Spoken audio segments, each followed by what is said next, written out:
উদ্যোগ মন্ত্ৰীৰ গৃহ জিলাতে আৰম্ভ হৈছে উদ্যোগসমূহৰ শ্মশান যাত্ৰা আৰু এই মুহূৰ্তত মই উপস্থিত আছোঁ নলবাৰী জিলাৰ বাজানী অঞ্চলত অৱস্থিত হাতকাকত উদ্যোগত আৰু এই হাতকাকত উদ্যোগটো উত্তৰ পূৰ্বাঞ্চলৰ প্ৰথমটো হাতকাকত উদ্যোগ আৰু এইটো 1972 চনত স্থাপিত হৈছিল কিন্তু বৰ্তমান এই উদ্যোগটো কেনে অৱস্থাত আছে সেই সম্পৰ্কে মই জানিবলৈ আহি ইয়াতে উপস্থিত আছোঁ আৰু এই সম্পৰ্কত তেওঁলোকৰ কৰ্মচাৰীসমূহ আছে কৰ্মচাৰীৰ লগত কথা পাতিম কিন্তু তাৰ পূৰ্বে মই যি আসলতে ভিতৰৰ যি কাৰখানা সেই কাৰখানাৰ আসলতে পৰিৱেশটো মই দেখুৱাবলৈ চেষ্টা কৰিছোঁ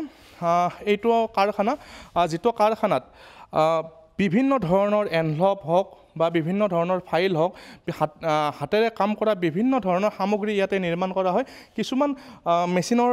জৰিয়তে আসলতে সহায় লোৱা হয় কিন্তু এই যিসমূহ মেচিন আছে বিগত 5-6-7 মাহেৰে এই মেচিনসমূহ বিকল হৈ পৰি আছে কোনো ধৰণৰ আসলতে এই মেচিনসমূহ ভাল কৰাৰ ক্ষেত্ৰতে হওক কোনো ধৰণৰ আসলতে চৰকাৰে কোনো ধৰণৰ গুৰুত্বপূৰ্ণ ভূমিকা গ্ৰহণ কৰা নাই মই দাদা আপোনাৰ ওচৰলৈ আহিছোঁ আপুনি যিহেতু ইয়াৰে কৰ্মচাৰী এগৰাকী আপোনাৰ পৰা জানিব বিচাৰিম আপুনি অকণমান দেখুৱাই যাওক আৰু কেনেধৰণে বৰ্তমান পৰিৱেশটো কেনেধৰণে আছে বা কেনেধৰণৰ কাম পৰিচালনা হৈ আছে মোক অকণমান জনাই যাওক হয় এইটো আচলতে ফেব্ৰুৱাৰী 22 তাৰিখ মানে হঠাৎ মানে কাৰেণ্টবিলাক ছাপ্লাইটো বন্ধ হৈ গ'ল তেতিয়া মই আমাৰ লোকেল ইলেক্ট্ৰিচিয়ানক আনি দেখালোঁ তেখেতে ক'লে যে দাদা এইবিলাক তাঁৰবিলাক জ্বলি গৈছে আৰু আচলতে এইটো ৱেৰিংটো প্ৰায় 25-30 বছৰ আগত 30 বছৰমান আগতে হৈছিল এইটো ৱেৰিং লাইটৰ কাম গতিকে এতিয়া ভিতৰত তলৰ আণ্ডাৰগ্ৰাউণ্ড যিবিলাক তাঁৰ আছে সেইবিলাক জ্বলি গৈছে এতিয়া সেই বিষয়ে মই আচলতে অথৰিটিক জনাইছোঁ লিখিছোঁ তেখেতসকলে ইষ্টিমেট দিব ক'লে এই যিবিলাক মেচিন আছে বৰ্তমান এই মেচিনসমূহৰ জৰিয়তে কি কাম কৰা যায় ইয়াতে মেচিনবিলাকত তাৰমানে এইটো হৈছে আমাৰ বিটাৰ মেচিন হা এইটো মেচিনত আমি আচলতে এই পেলনীয়া কাপোৰ এইবিলাক আমি হাতেদি কাটি পিচ কৰিলে তাত দিওঁ তাৰ আকৌ প্ৰেছ কাটিংবিলাক দিওঁ ৱাছ পেপাৰ যিবিলাক থাকে সেইবিলাক দিওঁ তাতে পাল্পটো বনাই এই এইখিনি দি পাল্পটো আমি ইয়ালৈ আনি তাত আমি হাতেদি এই কাগজবিলাক উঠাওঁ হা আমাৰ বিভিন্ন ছিষ্টেমে যেনেকুৱা কাগজ তেনেকুৱা আমি হেৰিটো ব্যৱহাৰ কৰোঁ এইবিলাকেৰে ইয়াৰে আমি কাগজটো উঠাওঁ হা এইটো দি আমি কাগজটো উঠাওঁ ইয়াতে পাল্পটো থাকে পানীৰ লগত পাল্পটো মিক্স কৰা হয় কৰি পেলাই তেওঁলোকে আমাৰ এনেকৈ হাতেৰে উঠাই বস্তুটো আৰু এই যে কাগজ দেখিছে কাপোৰ দেখিছে কাপোৰবিলাকৰ প্ৰত্যেকখন কাপোৰতে একোখনকৈ কাগজ আছে এইটো মাৰ্কিন কাপোৰ এইটো এটা ছিষ্টেম আছে কাগজটো উঠোৱা আমাৰ মানুহখিনি এক্সপাৰ্ট তেওঁলোকে সেনেকৈ উঠায় আৰু আমাৰ এই কাগজটো আকৌ আমি কেলেণ্ডাৰিং কৰোঁ তাতে মিহি কৰিব নিব লাগে সিফালে মেচিন আছে আমাৰ হা মেচিনটো চাই ল'ব পাৰে বস্তুটো সেইটো মেচিনটোতে আমি কেলেণ্ডাৰিং কৰোঁ মানে কাগজটো আমি পালিছ কৰোঁ এতিয়া ধৰক আমি কাগজে হাতেৰে উঠোৱাটো ই খহটা হৈ আছে ইয়াতে আমি কেলেণ্ডাৰিং কৰাৰ পিছত কাগজটো মিহি হৈ যায় এইটো আমাৰ কেলেণ্ডাৰিং মেচিন মানে কাগজটো আপোনালোকে নিজেই ইয়াতে বনায় ইয়াতে বনাওঁ আমাৰ ইয়াত যিখিনি কাম সম্পূৰ্ণ কাম মানে হাতে দিয়ে হয়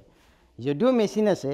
মেচিনৰ লগত মানুহ লাগিব তাৰ সিফালে এজন মানুহ থাকে ইটো চাইডে এজন মানুহ থাকে আৰু এই যে আপোনালোকে দেখিছে এই প্লেইন শ্বীটৰ তলতে এখনকৈ কাগজ আছে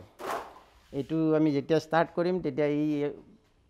6-7 বাৰ মানে অহা যোৱা কৰাৰ পিছত পালিচ হৈ যায়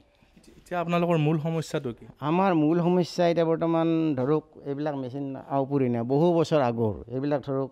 মোৰ আগৰ ইনচাৰ্জ দুজনে 2বাৰ ৰিপেয়াৰিং কৰিছে মই একবাৰ কৰিছোঁ আৰু এতিয়া নতুন টেকন'লজি ওলাইছে গতিকে নতুন মেচিন বিভিন্ন ধৰণৰ মেচিন ওলাইছে সেইবিলাক মেচিন আহিলে হয়তো কামৰ আমাৰ কিছু লাভো হ'ব আৰু উৎপাদনটো বাঢ়িব বা বস্তুটোৰ হেৰিটো মানদণ্ডটোও ভাল হ'ব সেইখিনি কৰিব পাৰিলে ভাল হ'ব মোৰ মতে ভাল নোহোৱাৰ কোনো কাৰণ নাই যিসমূহ আচলতে চৰকাৰীভাৱে আপোনালোকক আচলতে এই যিসমূহ ফাইল আছে বা যি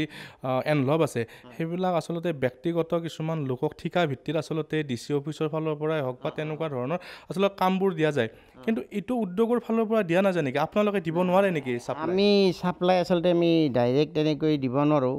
কিন্তু এইটো আমাৰ মাৰ্কেটিং ছেকশ্যন আছে গুৱাহাটীত তেওঁলোকে এইটো যোগাযোগ কৰে কৰিলে হয়তো ডিপাৰ্টমেণ্টে চৰকাৰীভাৱে লোৱাৰ হয়তো তেনেকুৱা অৰ্ডাৰ হোৱা নাই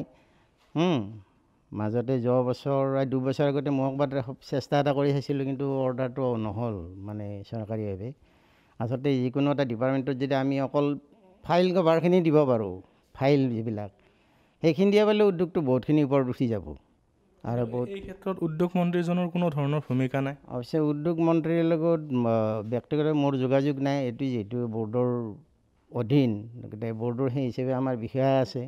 ধৰক বিষয়াবিলাকে যোগাযোগ কৰিছেনে নাই সেই বিষয়ে অৱশ্যে মই বিশেষ ক'ব নাজানো। হয়, নিশ্চিতভাৱে খাদী আৰু গ্ৰাম উদ্যোগৰ অধীনত এই যি হাতকাকত উদ্যোগ, এই হাতকাকত উদ্যোগটো 1972 চনতে উত্তৰ পূৰ্বাঞ্চলৰ প্ৰথমটো উদ্যোগ হিচাপে ইয়াতে স্থাপন হৈছিল। কিন্তু সেই মৰ্মে সেই উদ্যোগটো আজি সুদীৰ্ঘ বছৰ বছৰ ধৰি চলি আহিছিল। কিন্তু শেহতীয়াভাৱে আজি 5-6 মানৰ পৰা এই যিসমূহ আচলতে মেচিন আছে, সেই মেচিনসমূহ বিকল হৈ বৰ্তমান পৰিত্যক্ত অৱস্থাত আছে। আৰু যিসকল কৰ্মচাৰী আছে, সেই কৰ্মচাৰীসকলৰো বৰ্তমান কাম নোহোৱা অৱস্থা হৈছে। আৰু উদ্যোগ মন্ত্ৰীগৰাকীৰ গৃহ জিলাতে এনেধৰণৰ কেইবাটাও উদ্যোগ এই মুহূৰ্তত মৰহি যোৱা পৰিলক্ষিত হৈছে।